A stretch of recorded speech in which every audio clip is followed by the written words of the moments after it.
भारत बनेगा 2047। लेकिन मंजिल उसी की होती है जो नजरों में तूफान देखता है, और यही तूफान है आज हमारी परेड के प्रतिभागियों में। सेक्रेटरी कमान संभाले हुए तालियां आपकी ओर से बजती रहनी चाहिए। पहली प्लाटून CRPF जिसका नेतृत्व कर रहे हैं इंस्पेक्टर धर्म, उनके पीछे Punjab police platoon number 2 ASI Stephen Sahotra, Chandigarh police, जी हाँ, सदैव सत्ता पर ASI होलिंदर सिंह के नेतृत्व में इस समय SUO वंशिका नेतृत्व कर रही है। NCC army wing SUO Deepika Sharma,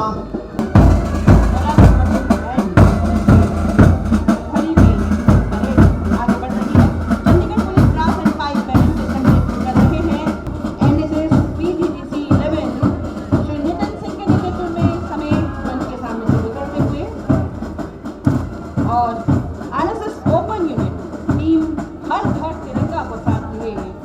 Bharat माता की जय। देश के 71वें स्वतंत्रता दिवस पर मैं समस्त भारतवासियों, विशेषकर पंजाब और चंडीगढ़ के लोगों को हार्दिक बधाई देता हूँ। आज हम उन सभी बलिदानियों, समर्पित नेताओं और देशभक्तों को आदरपूर्वक नमन करते हैं, जिन्होंने जीवन भर आज़ादी के लिए संघर्ष किया। राष्ट्रपिता महात्मा गांधी, डॉक्टर बाबा साहब भीमराव अम्बेडकर, नेताजी सुभाष चंद्र बोस, सरदार वल्लभ भाई पटेल, बाल गंगाधर तिलक और लाखों भारतीयों ने भारत की आज़ादी के महत्वपूर्ण योगदान दिया है। इसके साथ ही हम अपने सशस्त्र बलों के बहादुर सैनिकों को भी श्रद्धांजलि अर्पित करते हैं, जिन्होंने हमारे देश की अखंडता और सीमाओं की रक्षा करते हुए अपने प्राण न्यौछावर कर दिए हैं। देश की आज़ादी के लिए पंजाबियों का अनूठा योगदान विश्व इतिहास में अंकित है। महान क्रांतिकारी शहीद भगत सिंह, लाला लाजपत राय, शहीद उधम सिंह, करतार सिंह, दीवान सिंह, काले पानी आदि के देश की आज़ादी के लिए अपने खून का एक एक कतरा बहा दिया और जेलों में यातनाएं भोगी। वे हम सभी के लिए एक मर्द और विरासत छोड़ गए हैं, जो भारत की आन बान शान और स्वतंत्रता को बनाए रखने के लिए दृढ़ प्रतिज्ञता के साथ हमारी मातृभूमि के लिए असीम प्रेम और सम्मान की मांग करती है। माननीय प्रधानमंत्री श्री नरेंद्र मोदी जी ने भारत के 75वें स्वतंत्रता दिवस पर राष्ट्र के समक्ष अमृतकाल की अवधारणा प्रस्तुत की। अमृतकाल प्रधानमंत्री जी को 2047 का नया भारत का विजन है। देश के लिए एक नई सुबह है, जो हमारी आकांक्षाओं को पूरा करने का अवसर लेकर आएगी। यह अमृतकाल हम सभी के लिए कर्तव्य निर्वहन का समय है। यह अमृतकाल हम सभी के लिए, माँ भारती के लिए कुछ करने का समय है। जब आज़ादी की जंग चल रही थी, तो वर्ष 1947 के पहले जिस पीढ़ी ने जन्म लिया था, उन्हें देश के लिए मरने का मौका मिला था। वो देश के लिए मर मिटने का मौका नहीं छोड़ते थे, लेकिन हमारे भाग्य में देश के लिए मर मिटने का मौका नहीं है, परंतु हमारे पास देश के लिए जीने का कुछ समय के लिए दिखाने का उससे बड़ा और कोई अवसर नहीं हो सकता। हमें पल पल देश के लिए जीना है।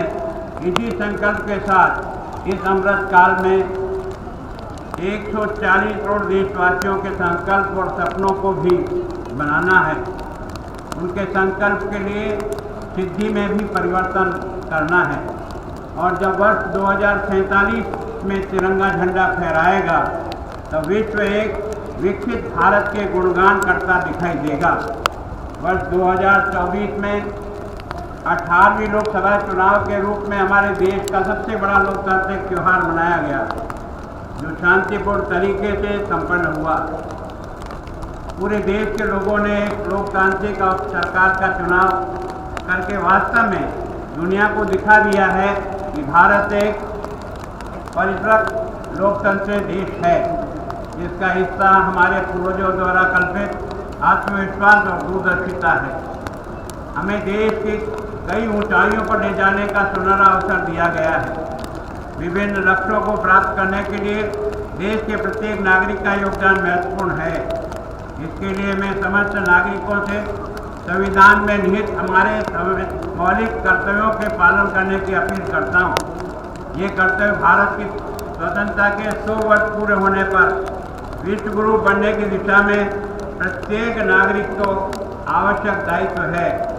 हम अयोध्या में प्रभु श्री राम की जन्मस्थली पर निर्मित भव्य नए मंदिर में उसकी मूर्ति की ऐतिहासिक प्राण प्रतिष्ठा के साक्षी बने हैं।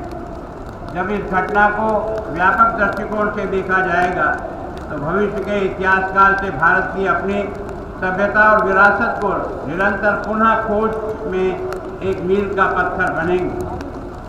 भारत की अध्यक्षता में देश की आज़ादी के G20 शिखर सम्मेलन का सफल आयोजन एक अभूतपूर्व उपलब्धि रही है। इसकी सबसे उल्लेखनीय बात यह है कि G20 के आयोजकों ने लोगों को व्यापक भागीदारी देखने को मिली है। इस शानदार आयोजन ने नागरिकों को उनके अपने भविष्य को आकार देने वाले रणनीतिक और कूटनीतिक के मामलों में भागीदार बनने का सभी को मौका दिया है। जब संसद ने ऐतिहासिक महिला आरक्षण विधेयक पारित किया तो हमारे लैंगिक असमानता के आदर्श की और भी एक कदम आगे बढ़ाया है। मेरा मानना है कि नारी शक्ति वंदन अधिनियम महिला सशक्तिकरण का एक क्रांतिकारी साधन साबित होगा।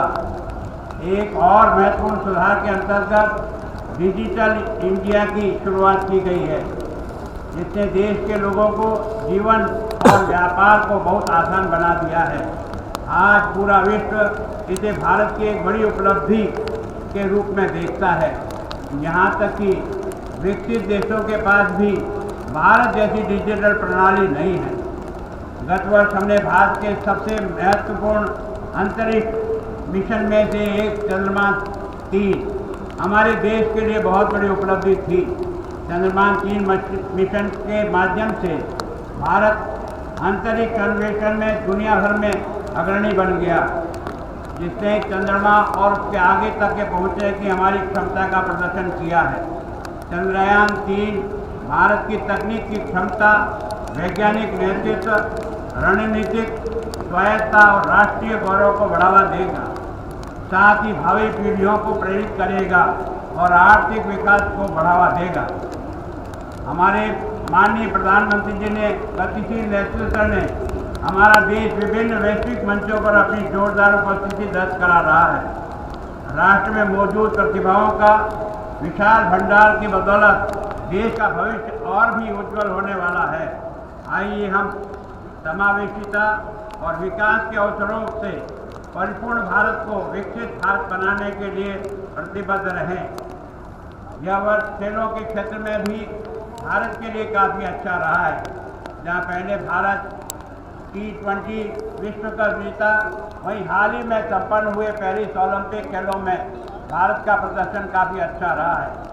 पंजाब के 9 खिलाड़ियों की भागीदारी वाली भारतीय हॉकी टीम कांस्य पदक जीतकर देश का मान बढ़ाया है।